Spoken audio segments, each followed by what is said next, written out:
वरदे वीणा वादनी वरदे वरदे वीणा वादनी वरदे नवगति नवलय ताल छंद नवगति नवलय ताल छंद नवल कंठ उर नवल वृंद को नव पर नव स्वर दे वरदे वीणा वादनी वरदे। मेरे स्नेही छात्रों,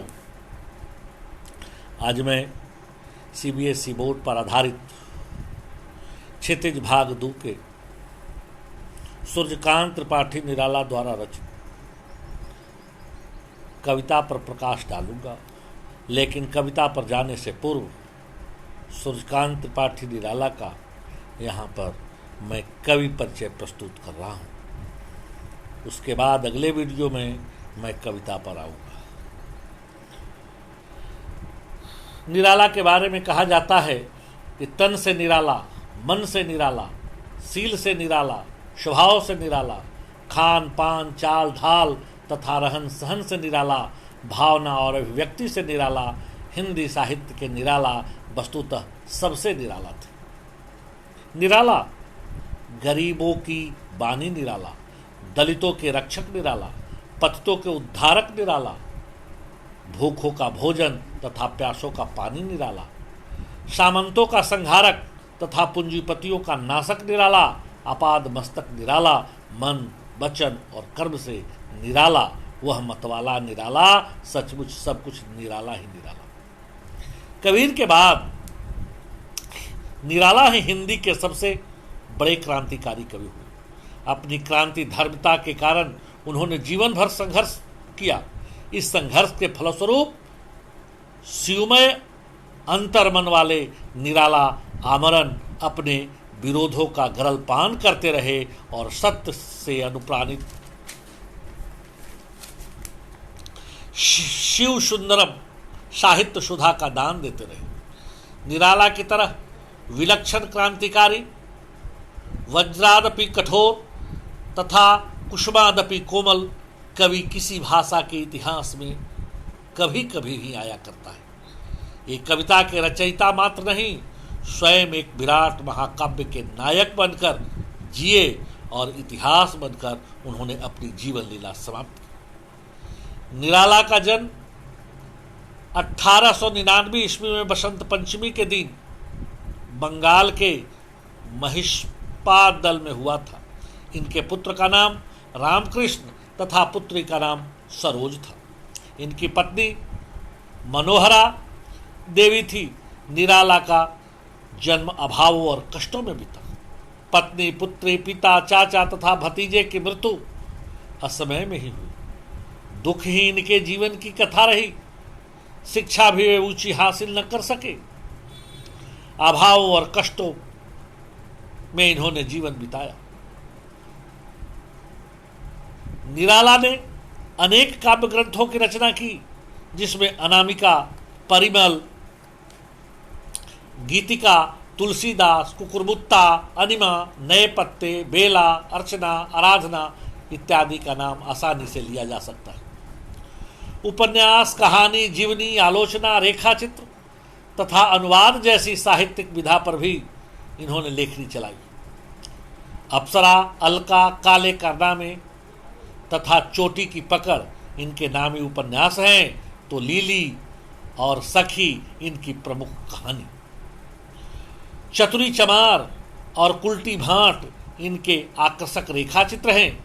इन्होंने कई पत्र पत्रिकाओं का संपादन भी किया। निराला की कविता में तत्कालीन जीवन और जगत की विविधता भरी हुई है।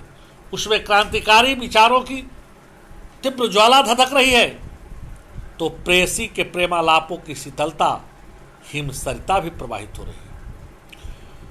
उसमें प्राचीन परंपराओं एवं रूढ़ियों की विध्वंस का स्वर सुनाई पड़ता है और नवीन समाज रचना का मधुर राग भी गूंज रहा है।